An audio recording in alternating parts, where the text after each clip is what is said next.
when I got this first big brand deal for tens of thousands of dollars for very minimal amount of work, and I saw that money go into my bank account, I'm like, holy crap, what if I like rinse and repeat it? Yeah. And so then I really became a student of short form vertical content. What clicked for you that you decided to share these stories? There's actually a story behind how I started my podcast that's a supernatural story. What kept you going? Because 100 episodes is not easy, right? Like, I'm sure like there were nights that you would come home tired and you're like, man, I have to record, right? Or I have to document this. Like, what do I got to lose? I'm single. I don't have a wife. I don't have children. I have time. I already have the equipment. So I was like, as an entrepreneur, I was like, I wanted a creator like challenge. We might need to go for a drive on some cornfields to see if we get some sort of vision like this one, man. It's absolutely amazing. I love it. Like, I wake up every morning and I'm like, I can't believe I get to do this every day. Like, I absolutely love it. We've got some Hey, I'm Luis. And I'm Luis. And you're listening to the Content is Profit podcast. That's right, baby. We got the kiddos. Let's go. Hey, welcome back. Happy Monday as we're recording this towards the end of the year. We have a few weeks left. That is insane. And Fonzie, we have a special guest today. I know. What can you tell me about him? He's a good friend, you know. Met him a while back. Actually, he was introduced to us by Justin Moore, who came.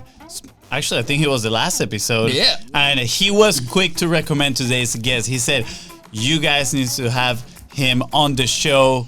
He's one to have a super niche down podcast.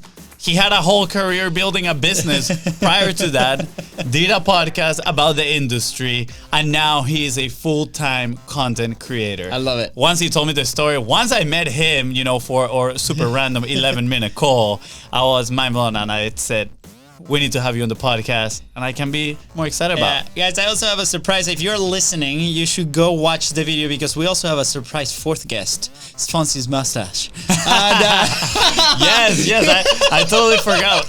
I'm already desensitized about it. But yeah, I did shave the beard after a long time. After years. It's the first time ever I did this stash. So weird. Anyways, we're going to have to do an episode just you, the mustache, and me. But it's okay. Future special guest. Yes. Stash. Awesome. Well, Justin, again, thank you for the intro. And now we're ready to rock and roll, right, Fonz? You want to bring our guest on? That's right. Without further ado, guys, please, Paul Jameson. What happened? Paul, welcome to the show. What's up, y'all? Oh my gosh, Paul! I got secondhand embarrassment here with my brother pressing all the buttons. I was like, so excited. Let's go, DJ mode. Here we go. Paul, how you doing, my friend? Good. I love your guys' energy.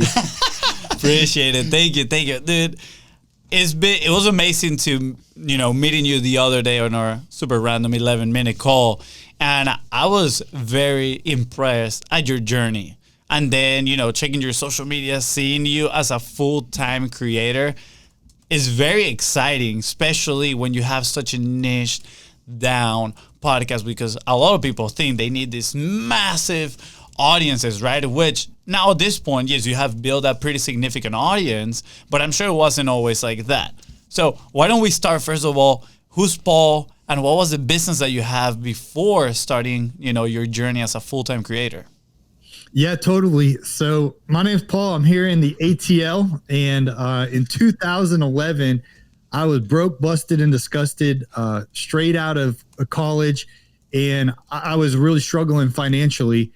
And so my rent payment was $928 a month, and every month I was doing whatever I could to scrape together the money to pay the $928. I was doing Craigslist. I'd see a mattress on the side of the street and I'd put it on Craigslist for $50 and I'd sell it. And then I would do, I was flinging vitamins out of my trunk. And eventually I found out that I could cut that grass and make that cash. So I started mowing lawns in the spring of 2011. And just because out of desperation, I needed to make money. And so I started cutting that grass, making that cash, and I actually enjoyed it. It was therapeutic to, make someone's lawn look nice. And then long story short, I started doing that more and more often. and I wasn't able to make enough money to do it full time. So I was working at Carrabba's Italian restaurant in the evenings, but I'd go mow grass all day. And because I didn't know, I was never an entrepreneur before. I didn't know my worth. I didn't know the market. I didn't know my numbers. I wasn't charging enough, and it wasn't efficient as I should have been. So the first couple of years were, I called myself Chuck in the truck. I was an amateur lawn mowing guy. And, I'd go work at the restaurant at night just to make ends meet. But then after a few years, I really got locked in, and I really started turning a profit, and I really, started working in some high-end homes and making, substantial amount of money, doing lawn care and then adding landscape enhancements onto that. So then in 2018, I started a podcast. While I'm running my business full time, I just started a podcast whenever I could, just kind of sharing my journey as a glorified Chuck in the truck. I just started sharing on my podcast. Hey, here's what happened at Sweet Sue's house today. And here's what happened, at Randy's yard. And I learned this lesson from it. And all of a sudden people started, enjoying my lawn care stories. And the show started gaining traction, and then it really started taking off, and became a lot of times is in the top 100 in the US podcast for the business, and over 1 million audio downloads a year. Wow. Talking about my lawn care business. It was absolutely wild. So that's amazing. Paul, I'm very curious, actually, random fact. We had an awesome entrepreneur that now he's pretty big in the podcasting industry, I would say. And he also used to, go out and mow the lawn. Is that how you say it? Yeah, mow the lawn. And so I'm thinking myself out here, I might need to go out there and, go out and cut some grass. Because when we started our entrepreneurial journey, I mentioned before the call, we actually, decided, one of the ideas was to have a lawn mowing company. We did a flyer, it's like $25 for your whole yard. Clearly wasn't going to work out very well for $25 per yard. Man. And it was 3 of us. So talk about, learning about your value and all that stuff. We didn't go with that because we early on realized we didn't enjoy cutting grass because our house, oh my gosh, I think it was a jungle. We used to live in a 7-bedroom house. Right after college, and it was like, me, my wife, and then some of our roommates, and Fonzie, 3 dogs. So we would take turns. Like, it was like once a month, each one of us will cut the grass, and we're like, yeah, this is not probably the thing that we really want to do. And then we decided to do a screen printing business instead. Yeah. And then, off we went. So what I wanted to ask here, that random reference was, at what point exactly, or what clicked for you that you decided to share these stories, that you decided to start a podcast? Because I see how, during your work, right, going out there into other people's yards, I can see how podcasting would be a good option to spend your time, right? Because, you're just walking around, doing your job, and maybe you want to engage the mind in some other ways, and you pop in a podcast and you start listening to it, right? And that's actually what happened to the previous guest. But how do you go from listening to, maybe I should start my own podcast, especially in this industry? I'm extremely curious about that. Yeah, well, there's actually a story behind how I started my podcast that's a supernatural story. In August of 2018, I was running my lawn care business full time. I was in the weeds, just super behind with, serving my customers, and I was busy. And my buddy Brian Ring up in Minneapolis, he called me and he said, "Hey, we have an extra commercial lawnmower. These things are expensive. These lawnmowers are over $10,000 for a good one. That can be a lot of money." Yeah. And he's like, "I have a trailer that we're not using anymore, and I have this really nice lawnmower. So if you get a one-way flight up to Minneapolis, rent a truck or a U-Haul or whatever, you can take it back to Atlanta, and I'll give it to you for free." A very expensive commercial lawnmower. Yeah. And it was awesome. And a trailer.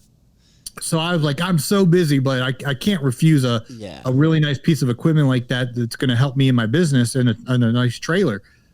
So that was outfitted for a landscaping business. So I flew up to Minneapolis. This was August 2018. and they have really bad mosquitoes in Minnesota in August. I was like itching like crazy with these mosquitoes, and I load up the U-Haul with the mower, the trailer. I wake up really early the next morning. It's a long drive from Minnesota back to Georgia. So I'm driving through Minneapolis in the morning. The sun's rising. I'm driving through Wisconsin, and then I go through Illinois, past Chicago. I'm about 2 hours into Illinois in the middle of the cornfields. And I'm driving this U-Haul with the trailer behind me. And I was so busy running my landscaping business, since 2011. I never really got to like leave Atlanta and like think for a day, or just like, I was just in the grind of running my business. And it was like therapeutic just to get away for a day and just drive this U-Haul was therapeutic. I'm driving down the highway, and I literally have a vision. So now it's like I'm wide awake driving, but I'm watching it in I don't know how to explain it, but I'm watching people. They're driving in their trucks, and I can see behind them, and I'm watching them, and they're listening to me talk about business through their CD player on their truck. And I'm watching this. Wow. And then the scene shifted, and I could see men in like a shop warehouse type place where you would have landscaping equipment, where you would repair your equipment and stuff. A shop, we call it in the lawn care business. I'd see men in their shop, and on their like CD player boombox thing, my voice is coming out talking about business nuggets, talking about growing a business. And this happened multiple people, and they were in different cities, and they were different looking men in different trucks, different shops, and they were listening to me. Wow. And then the vision ended, and I heard a voice say to me, truly driving down the highway. So now the vision ended, but a voice spoke to me and said, if you build it, they will listen. And I heard that as clear as day. Yeah. And so I was like, oh my gosh. And I'm in Illinois. There's cornfields all around me. And I knew the baseball movie, if you build the baseball field, the people will come play baseball. Field of Dreams. I wasn't Field of Dreams is in Iowa. I was in Illinois, but it looked like Iowa because the cornfield. And so I was like, if you listen, and I just saw it. I just saw all these men listening to me talk about business. So I get back to Atlanta the next couple of days. I talked to my buddy who's a YouTuber, and I told him about this vision. I said, hey, I had a vision, and I believe I should share a podcast. I was like, what do you think? And podcasting wasn't big in 2018. I mean, Joe Rogan was cranking them out, but it was not the craze it is now. It just wasn't. And so he's like, yeah, go for it. And I was like, well, what should I call it? And in our lawn care landscaping world, we're called the green industry because of the grass, whatever. It's called the green industry. So I was like, he's like, Green Industry Podcast. We're at Waffle House. I was telling him about this. He's like, just call it the Green Industry Podcast. Don't overthink it. And so I made a commitment to him and to myself. I was like, okay, I'll make 100 episodes and see what happens. And so I started cranking them out, and I just started it. And the first few, please don't go back and listen to them. They're horrible. The first like 20 or 30 episodes were horrible. And so I started cranking them out, and I had a friend who was audio production and radio, and I asked him a question. I said, hey, my podcast doesn't sound good. Can you like help me? And he's like, yeah, I can master it for you and make it sound all good. So then he started editing my podcast, and then it sounded world class. He added the intro, outro music and the bumper music and made it sound full. And it, I'm sitting there in the corner of my bedroom recording it, but it sounds like I'm at some grand studio or whatever. And so I made a goal to hit 100 episodes, and I did it.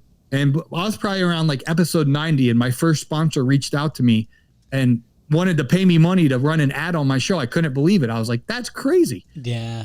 So that was 2018 into 2019. And then in 2020, I was like, well, what would happen if I make an episode every single day?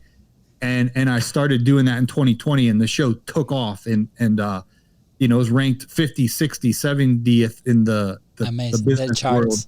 Yeah, the charts, and over 1 million downloads per year, just talking about running a lawn care business, like that laser focused niche show. That's so amazing. But huge congrats on your consistency and your commitment, right? Like we see it every single day, and there's a lot of people that want results real fast without thinking about like really what the commitment is going to look like. And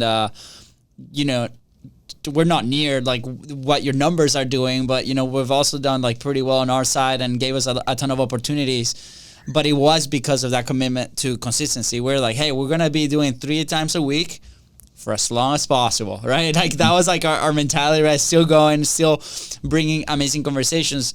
And on your side, like just like that vision, like as an entrepreneur too, right? Like I'm also a dreamer, like in my side personally, like I identify a lot with your story because I could be driving and I just imagine these scenarios, right? And you're like, oh my God. And every time we take road trips, it's like we have these like banter sessions about things that we will be doing and things. But Paul here takes visionary to a whole nother level, man. Let me tell you. Yeah.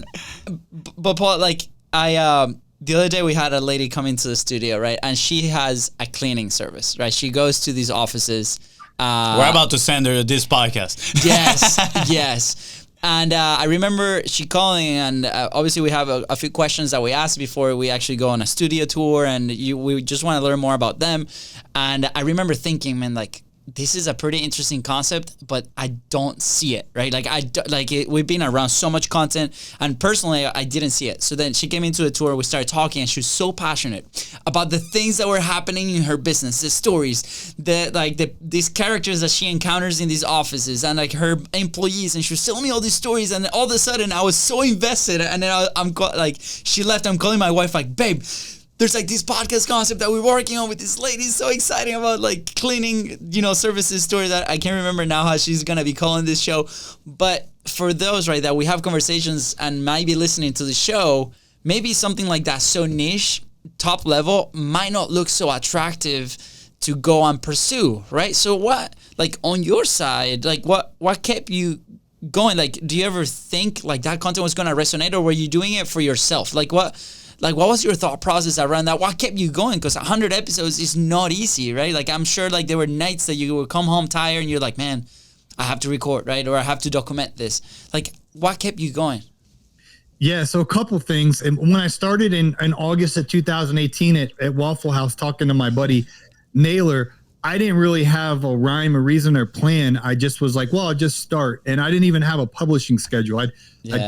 I'd upload an episode, and then the next week I'd be ambitious and I'd upload a few episodes, and then a month would go by and I didn't upload any.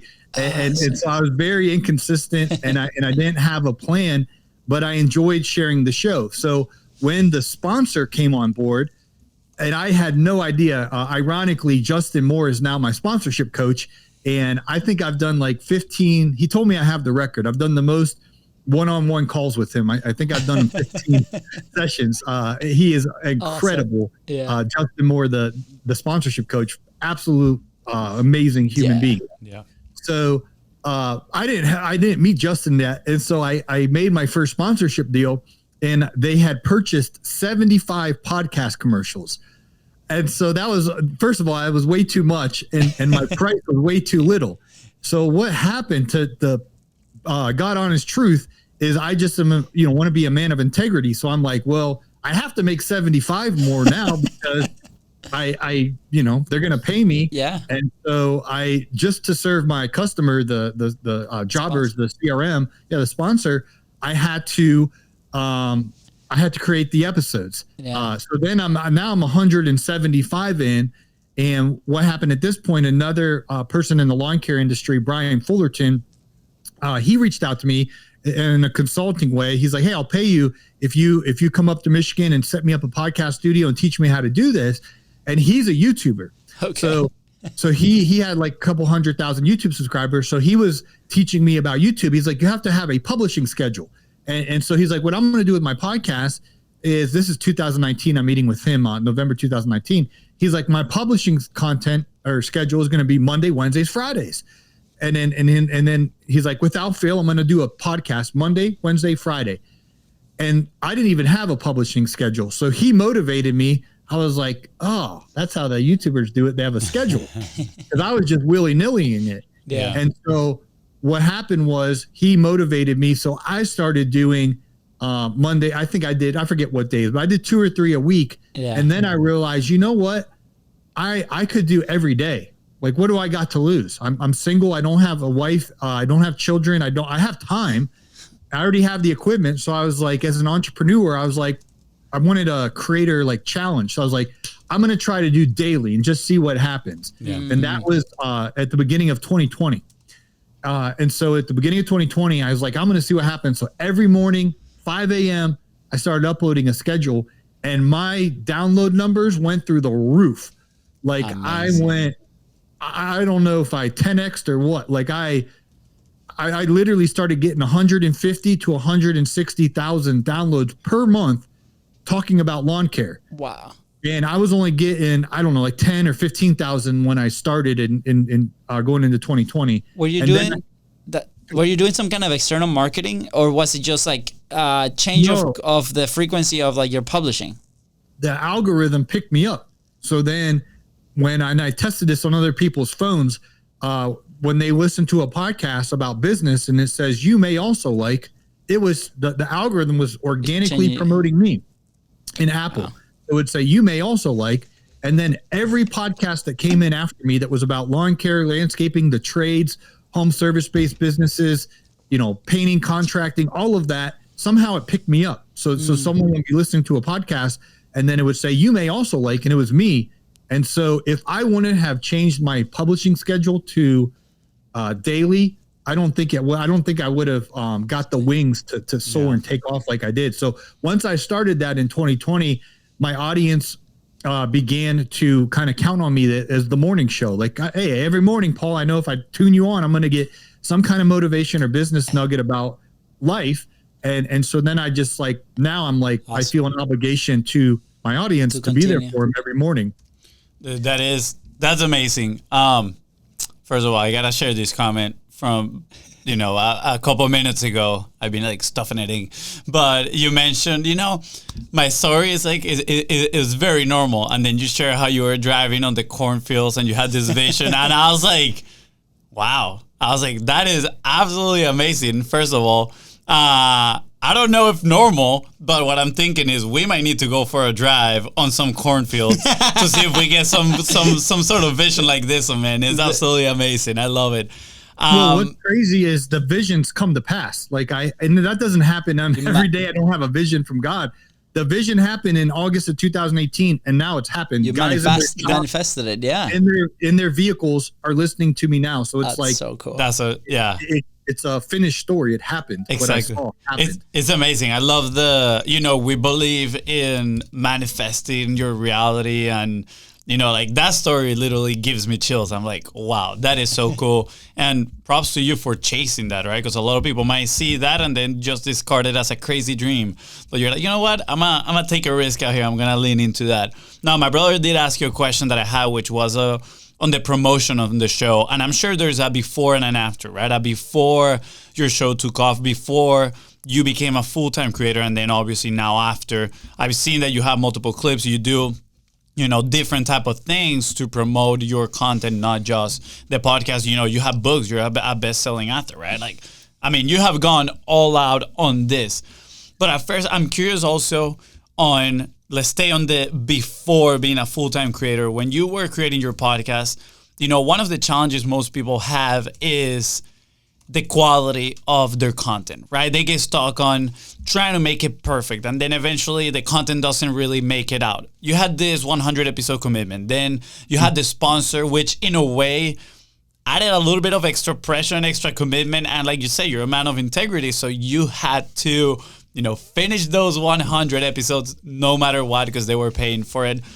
But a lot of people can get stuck, and maybe their timeline can extend because of that perfectionism, trying to make something that is really, really, maybe beyond what their bandwidth and capacity allows. Mm-hmm. So what was your focus at first when you started doing that? You're like, I'm just going to sit down. I'm going to write something. I'm going to talk about it. I'm not even going to write. Do you diminish friction on that creative process in some sort? I'm curious to know a little bit of that process on the before, and now how that process looks now. How do you structure your episodes? Are you having hooks on purpose, right, to try to retain people to listen? Yeah, so totally. So 2018, 2019, in the beginning of 2020, I basically had a microphone set up in the corner of my bedroom. And one tip that I would share or that helped me is it was very easy for me to record an episode. So if I got home from mowing all day, and I have crazy stories from rattlesnakes chasing us to knocked a customer's mailbox over to, I got a really, really funny story about something we did. And I'd have these crazy stories. And so I'd be out working during the day and I'd be like, oh, I can't wait to share this. And because I don't have a wife to come home to be like, hey, baby, here's what happened at work today. I'd come home, I'd have grass all over me. I'd be sweaty. And I would literally be excited to turn the microphone on and be like, you guys will not believe what happened today at Randy's house. And I tell the crazy story of what happened, and my audience could relate so much because they all this stuff that's happening to me, they're listening. They're like, oh, dude, that's like we as lawn care and landscaping in our community, we just have crazy stories of being at people's houses and the crazy stuff that we see. So I would just naturally just share that 2018, 2019, 2020, and then in regards to TikTok, that came out in 2019. And so I dabbled with TikTok. Gary Vaynerchuk's like, you got to get on TikTok. And so I did in 2019. Charlie D'Amelio was on there and Addison Ray and me. There was like three. I was like, there's barely any people. And so I had 64,000 followers on TikTok like that. Like I just started making a few videos and I regret that I didn't take it serious. So I actually then in 2019, I got a whole bunch of followers. And then I deleted the app because it was wasting my time for like 2 years. And then when I reopened it back up in 2022, time had kind of gone by and it was harder to grow on there. And so I regret not doing that. But then I was like, well, Instagram Reels had just kind of came out. Yeah. Mm-hmm. And I had 6,000 Instagram followers just that I accumulated over 10 years. So I had 6,000 followers of 10 years worth of publishing mowing content on Instagram. And so I made a goal. I was like, well, I'm going to be real intentional on Instagram because I missed it on TikTok. I didn't take it serious. When Gary Vaynerchuk was saying publish on TikTok, I heard him. I did it for a few weeks, gained 60,000 followers, and then I just shut it down. So I'm like, okay. I wrote this in my journal in it was April or May of 2022. And I said, my goal is to quadruple my Instagram and get 24,000 followers. So I started being real intentional, making Instagram. I would just film us mowing, like we were mowing or we were weed eating or we were doing something landscaping. Yeah. And I'd film it, and then I'd just put a trending sound on top of it. I grew from 6,000 Instagram followers to 122 or something like that. Wow. Over 100,000 that summer. Like before the summer was ended. In August of that summer, my Instagram had gone over 100,000. And so because of that, I started getting, I had a brand reach out to me and they said, hey, we want to do a sponsorship. And I was like, okay, cool. And I was like, what do you usually pay a creator for something like this? I didn't know because podcasting, I had my rate, but it wasn't much, wasn't much. And I'm sitting there and the lady's on the call. She's like 20 to 80,000. And she's like, do you think that'll work? And I'm sitting there thinking, I had to put my poker face on. I'm thinking 80,000. In the back of my mind, I was thinking, did she mean like for the campaign that they pay all the creators, or did she mean for me? 80,000. So I'm got my poker face on. I was like 80,000. I was like, that's reasonable. I was like, I'm sitting here trying to like not laugh, but I'm like, I poker face. I'm sure we can work something out. That's reasonable. And I get off the call and I call my producer. I was like, dude, this brand just told me they wanted to pay me all this money. Like, this is the craziest thing I've ever heard. And I was like, there's no way I heard that right. I was like, I think I misunderstood. So later that week, I had found Justin Moore. Like I just randomly had seen him on the Think Media podcast. Like, oh my gosh, I'm gonna reach out to this. I need to call him. Yeah. So I called him. It was $1,000 to get on the call. But I'm like, well, if I have 80 grand on the table and I pay him 1,000, what's the big deal? So I call him and I tell him the story. I was like, Justin, this brand, I asked them what their budget was. They told me 20 to 80,000. And I was like, did they mean for me or like for everyone? And he was laughing so hard. He's like, that was for you, dude. So anyway, he walked me through. I ended up getting the deal. It was awesome. And I was like, this is the craziest thing ever. How much money this brand wanted to pay me. So just like the original sponsor, I took my podcast serious when I committed to 75 episodes for them. When I got this first big brand deal for tens of thousands of dollars for very minimal amount of work, and I saw that money go into my bank account, I'm like, holy crap, what if I like rinse and repeated? Yeah. And so then I really became a student of short form vertical content. I started getting into, I joined a guy named Hey Dominic from Dubai. I joined his Instagram mastermind. I joined a YouTube mastermind with a bunch of these YouTubers, Taylor Michael in Louisiana is the teacher. And I joined their mastermind for YouTube. And I started learning all the, how do you master short form vertical content? So that created an evolution of my podcast where now it's like, we make a long form piece of content and then we cut it up into short form pieces of content from that and put it on LinkedIn and TikTok and Instagram and YouTube Shorts and Facebook. So now I have a whole machine where every single day I'm putting out audio content, LinkedIn content, Facebook, YouTube, Instagram without fail, pretty much at the same time every single day. And I'm obsessed with it. Like I don't miss a day of creating content. So now it's real intentional and it's real strategic. Yeah. And it's absolutely the funnest thing I've ever done in my life. Like I wake up every morning and I'm like, I can't believe I get to do this every day. Like I absolutely love it. That's amazing. Dude, congrats. That's so amazing. Yeah. When was the moment where it was like a full-on transition to full-time creator, right? Because obviously, we work with a lot of businesses and companies that the content is part of their strategy, but at their, under the point of view, they're not just going to shift the entire business model to be a full-time content creator. Maybe that becomes like an opportunity vehicle for them, right? And then it becomes this only vertical. And also for independent people, like they might, they might love the business that they do, like the work that they do. And then this is like a second thing, but they might not even think that was an option to go full time on this.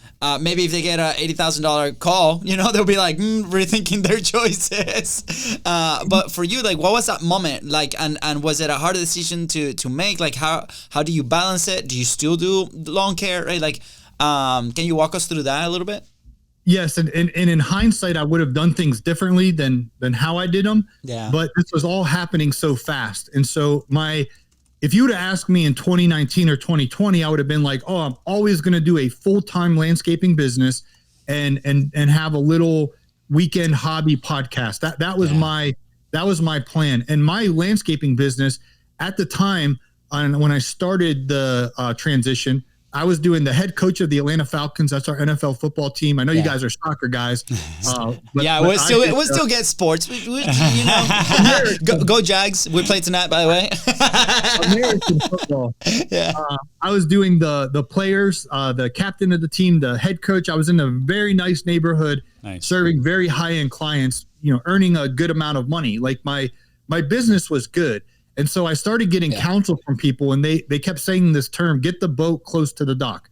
Get the boat close to the dock, meaning if your income making content is what you're used to, paying yourself from your landscaping business, once you kind of hit that number, then, you're good to go. And so I kind of set a goal, which was a 6-figure goal. Like I want to earn this amount of money. Yeah. And if I can make that much money in content, then I'll transition the landscaping work. And I made some mistakes in doing that because I can get into how I did it wrong, but essentially I started making that transition in 2022.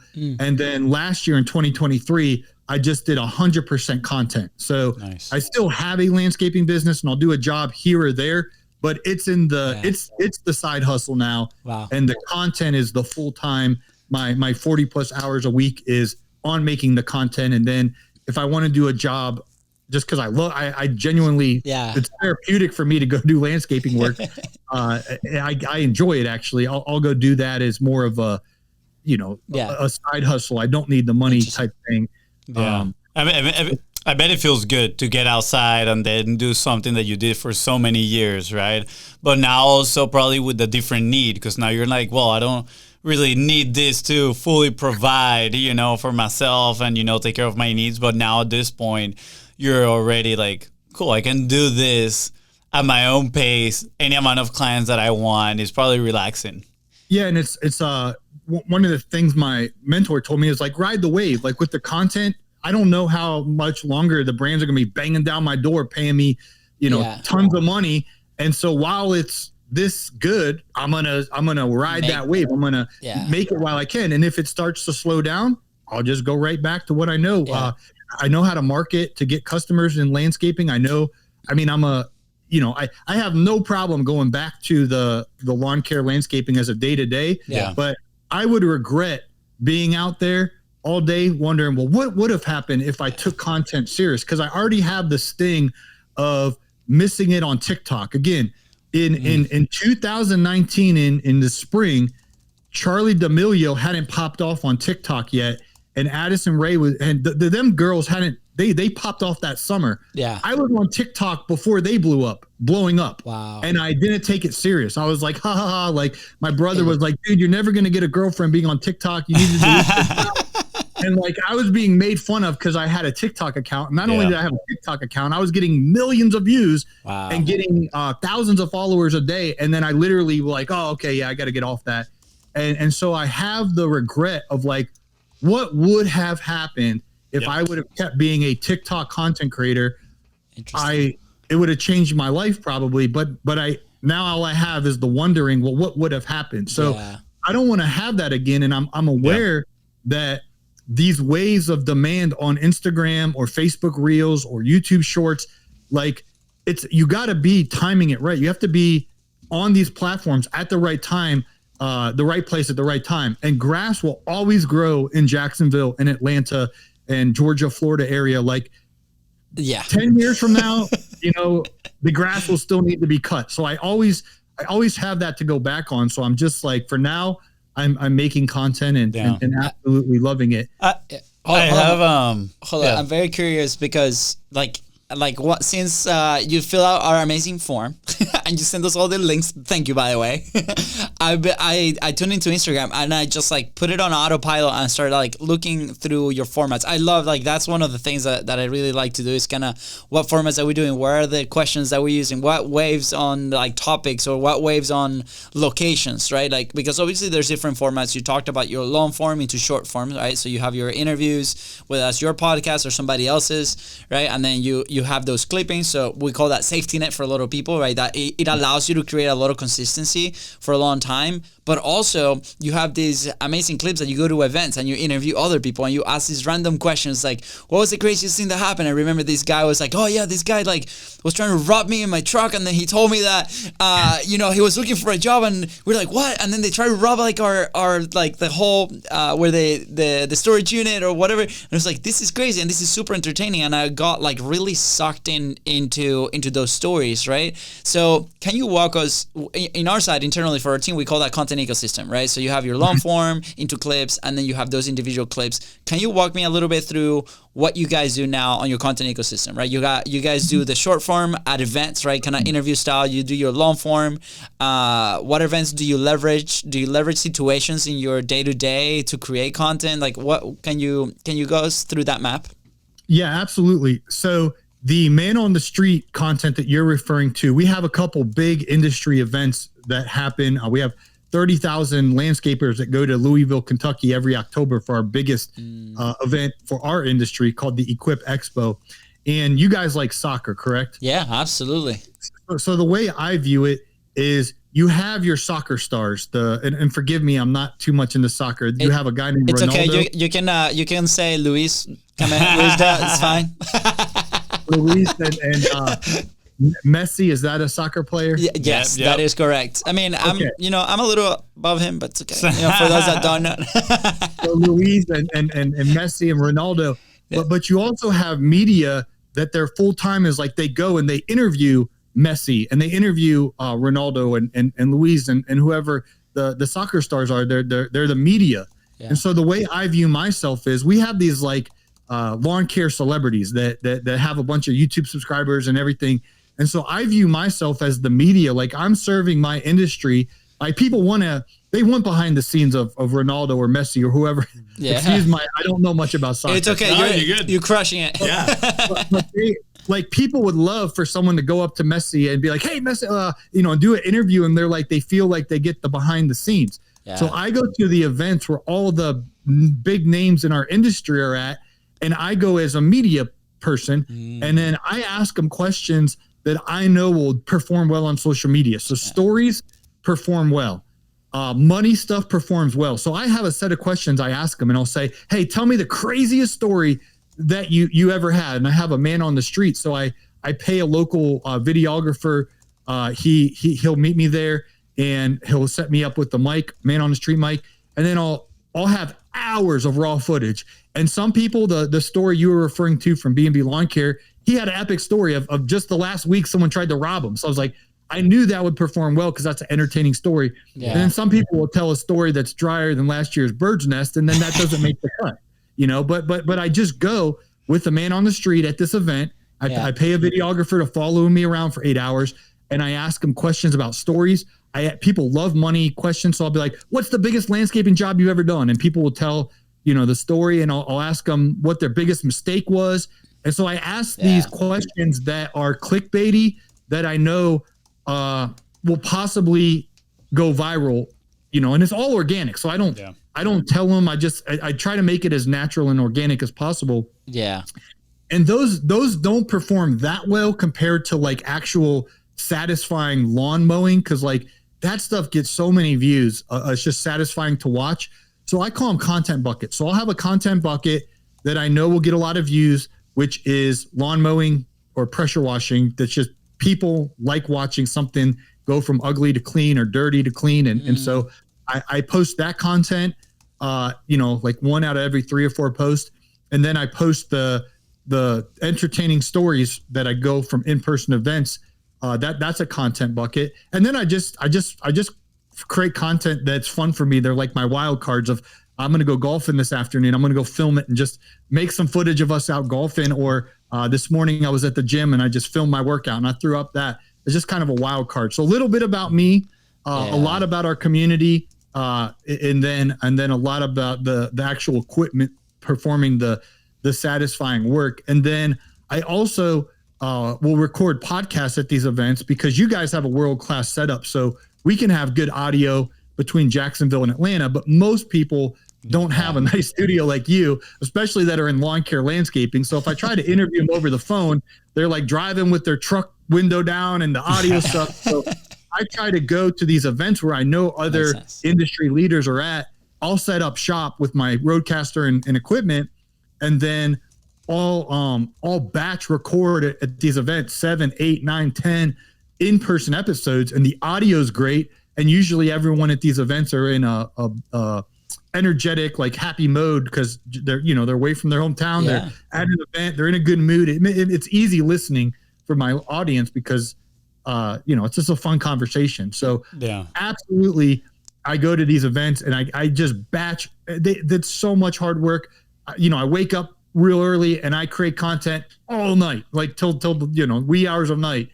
And I do that at the event in Louisville. I was at an event in Michigan. I'm hosting an event in Alabama, and at these events, I'm just creating content. I love it. That's amazing. Do you have an editor like that works with you apart from the videographer, or is it just you? Yeah, you guys. So the videographer, I found him off Thumbtack a couple years ago. I hired him. I was like, hey, I'm coming to your city. Can you follow me around with the camera for a few days and just give me all the raw footage afterwards? So he's like, sure.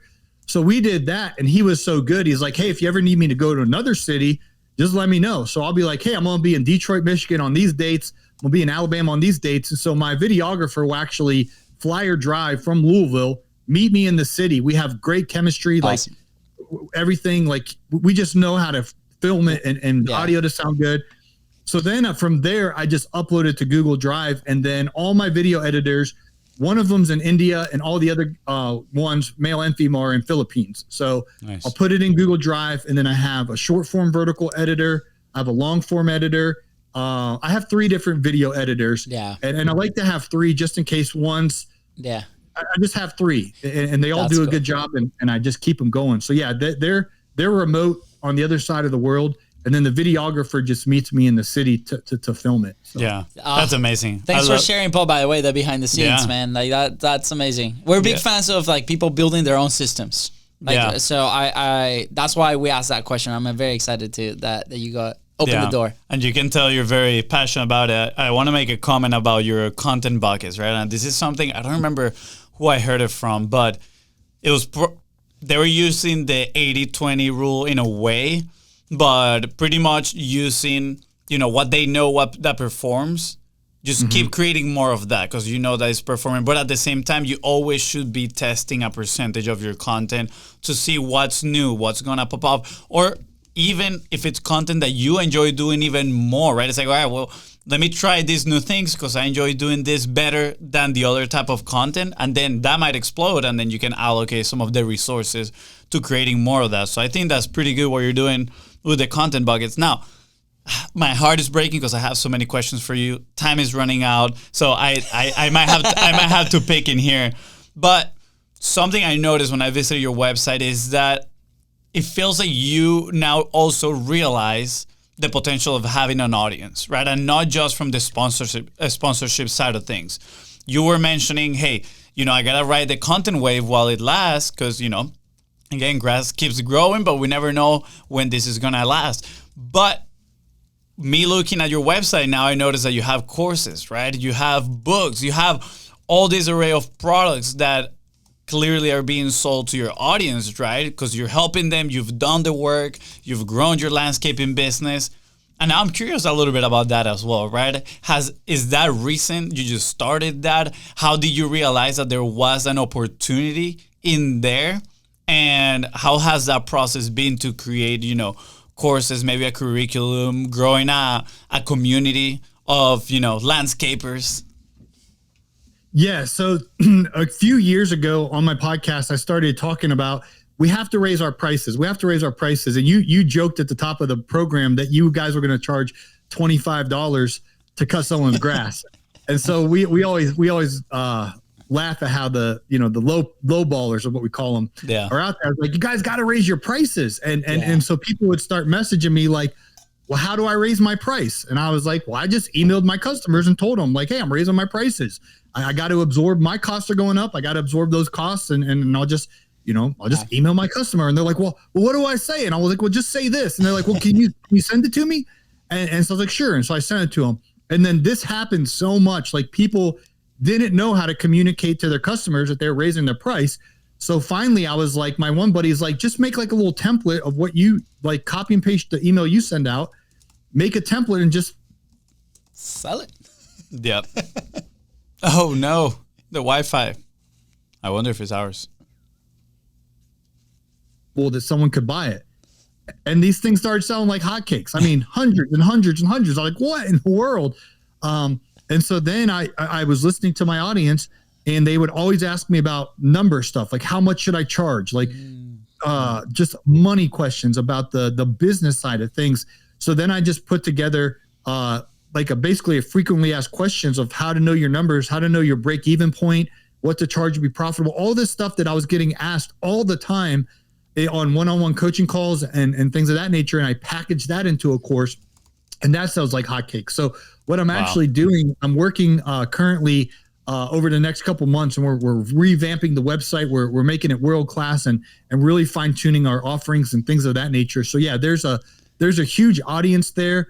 To serve my listeners with what can kind of fast track their learning.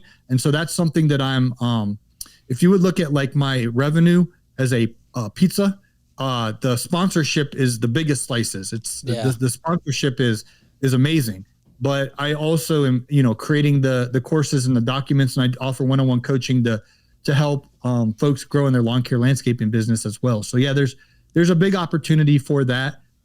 But I don't want to have all my eggs in one basket with the sponsorship stuff, but it is still like the best thing going right now. That's amazing. Definitely diversifying that revenue. I love it. And I'm looking at your website. It's great, by the way. If it hasn't gone through the revamp, this website is still pretty cool. So absolutely amazing. Now, I'm curious you mentioned that you like to ride these waves, right? So what is the current wave you're seeing? Because on our end, right now, a little bit of background, we have an agency where, we actually produce short form content. We help clients. We actually grab this podcast. We create short form content out of this. And we're noticing that on Instagram, Reels are decreasing their reach, right? Mm-hmm. Now people are testing a little bit more of like carousel videos and whatnot. But I'm curious, what are you seeing on your side, right? As a full-time content creator, what is that new trend that you're trying to jump into that you want to leverage? Yeah, well, I would say Facebook Reels is doing pretty good for me right now. Yeah. I would definitely recommend the Facebook Reels.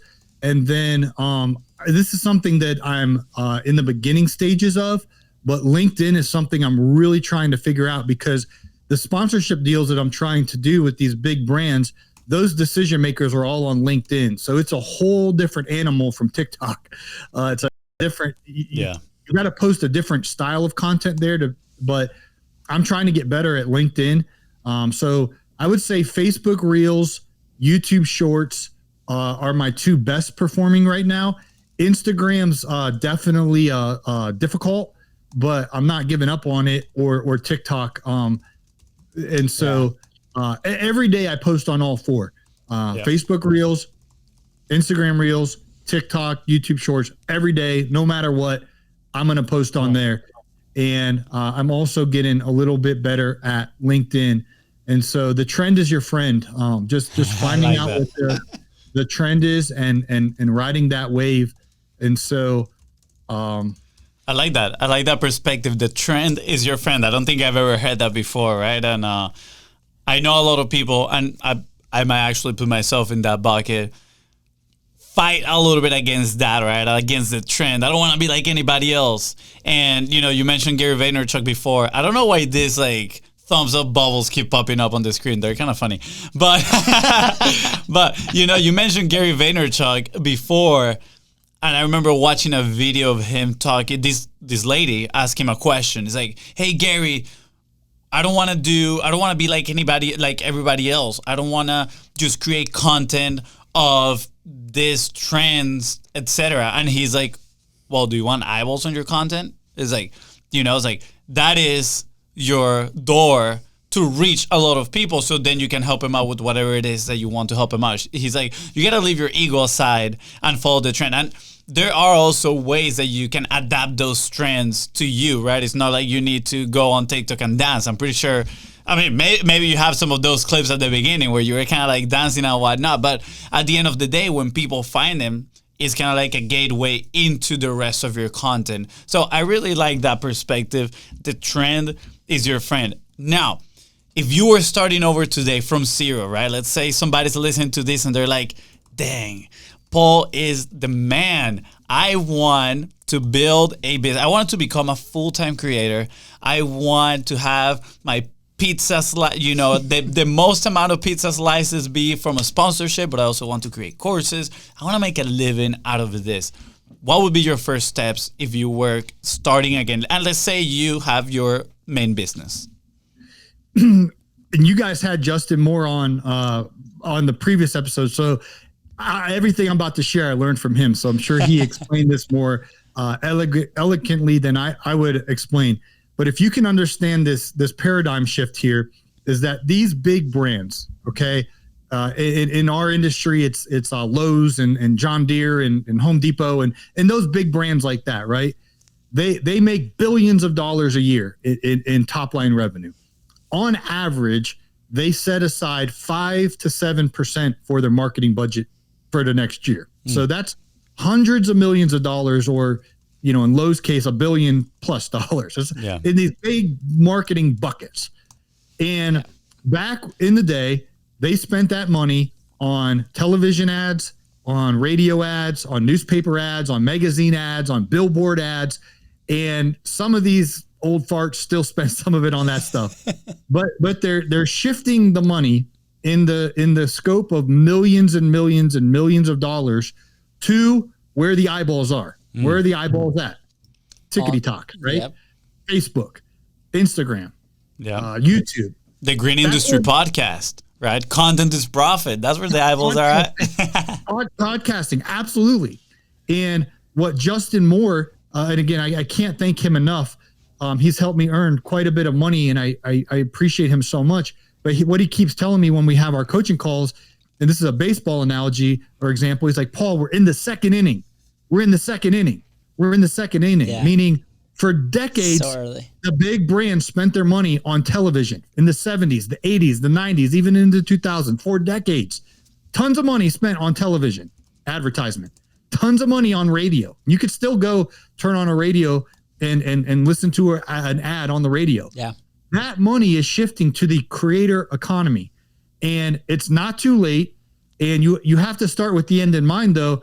If you want to get sponsors, like what kind of content? So I'm in the lawn care space, so I know, well, companies that sell lawnmowers, I'm a perfect candidate for it. So just kind of figure out like, well, what brands would be interested in your content? Like, are you into fitness? Are you into mowing? Are you into whatever the thing is?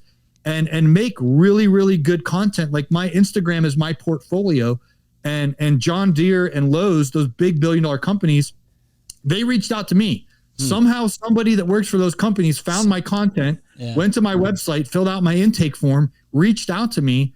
And so if I would have never made content, I would have never gotten on that radar. So start with understanding there's millions and millions and millions of dollars being spent in your niche, whether it's lawn care or it's fitness or whatever your niche is. There's millions of dollars being spent on advertising. And why should they invest that money in you? And so just start creating content, around that. But understand, like Justin says, we're in the second inning. Like get in it. Like start making content. There's somebody who listens to my podcast. He lives down in Florida, a little south of you guys, in New Smyrna Beach.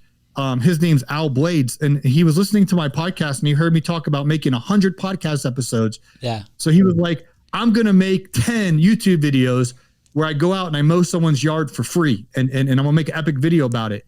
And his very first video popped off and went viral. And now he has over 1 million YouTube subscribers. Wow. And he made so much money last year. It's outrageous how much money he made. Yeah. Tons of money. Okay? A ton of money. Yeah. But he made a piece of content and it happened to blow up and go viral. And the trend is his friend. He's riding that wave. And so you'll never know if you don't make the content and just go for it. Yeah, absolutely. I'm thinking here we're gonna have to go set up shop in somebody's yard and record the podcast or something like that. We're gonna have to find some creative ways to, because that's the other thing, right? That's a very creative way to showcasing the business, the skills, right? Going into somebody's house and be like, hey, look, I'll do your yard for free. And I'm pretty sure I've seen these guys' videos. His name's Al Blades, and then there's another guy, SB Mowing. I think the SB Mowing is the one I've seen. The one you've seen, yeah. I have a few popped on my, and I personally, I'm not like that deep into the industry, and I watch these videos completely. I'm like, ooh, it's so satisfying to see the end product. I'm like, wow, that looks nice. I think it's about, because maybe a lot of people listening right now, it's like, oh my gosh, like I need these technical skills to do it engaging, right? And if we go, for example, to Paul, your videos, I mean, clearly, like for our trained eye, we're like, there's an editor behind this, right? Like, and they're amazing, right? They're structured in a way that are engaging and super fun and fast paced, and all these graphics pop up, right? So. But that for somebody that might be starting out might look a little bit intimidating, and that's okay. That's normal to feel that way. But also, right? Like if you go through the behind the scenes videos or like those reels where it's just one camera setup and they're cutting the grass and it's a speed up and there's a voiceover that you do on the app. Like all these apps make it very simple and easy to create, and they're gonna actually walk you through that process. So all you gotta do is like just try, be like, this is my prototype video, I'm gonna do one, right? And I'm gonna use the app so I can learn the basics, and then from there all these ideas are gonna come up. And it's like, how can you create something that you're proud of, that you're excited to do? Like Paul, like you were so excited to come home and tell those stories, right? Like, and that kept you going for a long time. And for us, like these conversations are exciting. Like this is why we do this like 3 times a week, like if not more, probably. Like we're planning a year to see if we can do more of these or more shows, like different concepts, right, for next year, because we love it, right? So, dude, Paul, the episode has been full of golden boulders, man. Thank you for opening the doors to your business, to your story, to your content creation process. I think it's gonna help a lot of people that tune into the show to like move the needle forward, right? If they have a business or they're trying to figure this out. Yeah, this has been a lot of fun, Paul. And, we've covered a little bit of being broke, busted, and disgusted, cutting that grass and making that cash back in 2011, and then to your commitment of 100 episodes, right? Which was absolutely impressive. But then landing this sponsor and making that commitment even, I don't know, more of like an iron fist commitment in there. And then later on becoming a student of short form vertical content and sharing some of your awesome strategies like the content buckets, right? You've shared so much today. I'm so thankful. This has been absolutely amazing. But I do have one question, right? And anybody that goes to your YouTube channel, right, is going to see the video that you have pinned right there on top of your channel. Hopefully this is the right YouTube channel. Is there like the shot, the half-court shot? Is that you're looking at my other that's my little brother. So that's your little brother. I was gonna say, is that you? Because like he used a different name, and I was like, did Paul went with a different name on this video? Yeah. So that's my personal YouTube channel, Paul Jameson. I have another YouTube channel called Green Industry Podcast. Awesome. My little brother was at a basketball game, dude, and he shot a half-court shot, and they asked the pretty blonde sideline reporter, says, "What's your name?" And he said, "Most people call me Robbie, but you can call me anytime." And then the whole arena started laughing, and he went and he shot the ball from half court and he made it. And the arena exploded. And then the very next day, it was on SportsCenter on ESPN, Barstool Sports with Dave Portnoy. They published it the next morning. The SportsCenter opened up with his shot, and it went so viral. Whenever I go somewhere with him, he lives in a different state. He lives in Columbus, Ohio. But when we go on vacation, people be like, "Oh my gosh, are you that dude that made the half court shot?" Like people recognize him. And that's amazing. When I saw that video, I was like, this is legendary. That phrase, right? Was he dressed like a hot dog too? Yeah. If you made the shot, you got free hot dogs for a year. And so he made the shot and he was all excited to get free hot dogs for a year, but they only gave him 12 vouchers. Sugardale gave him 12 hot dog vouchers. So really, he only got 12 hot dogs. Oh, no. That's crazy. One hot dog a month. Yeah, literally. But they marketed their hot dogs for a year, though. But yeah, he got one voucher. Technically, he didn't have to go one per month. He could eat all 12 in one day if he wanted. But he gave the vouchers out to his buddies. So I think he only got like 1 or 2 hot dogs out of it. I think he got the better end of the deal. Yeah. You know, his girlfriend dumped him because he had a girlfriend.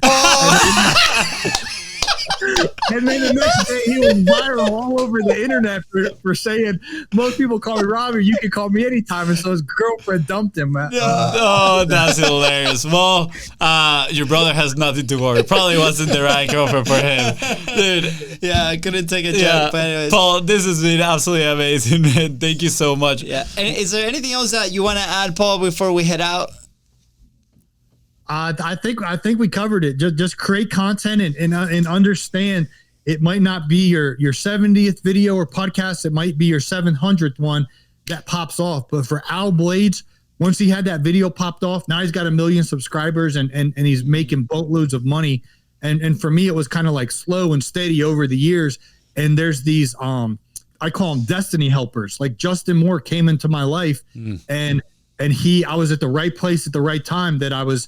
There's an ancient Chinese proverb that says, "When the student's ready, the teacher will appear." Show up. Yeah. And so just getting yourself in position that a Justin Moore or I have a YouTube coach, Taylor Michael, and an Instagram coach, Hey Dominic, and I have to pay. I pay the YouTube coach. I pay the Instagram coach. I pay the sponsorship coach. Like I'm investing in my business and I'm spending a lot of money on experts. Don't just go hire willy-nilly somebody, that's not like have a credibility, but put yourself in position to be around people smarter than you in the content space.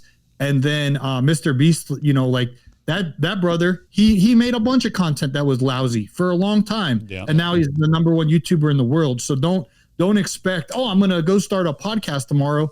You'll probably get 3 downloads, your cousin Pookie and your mom and your sister.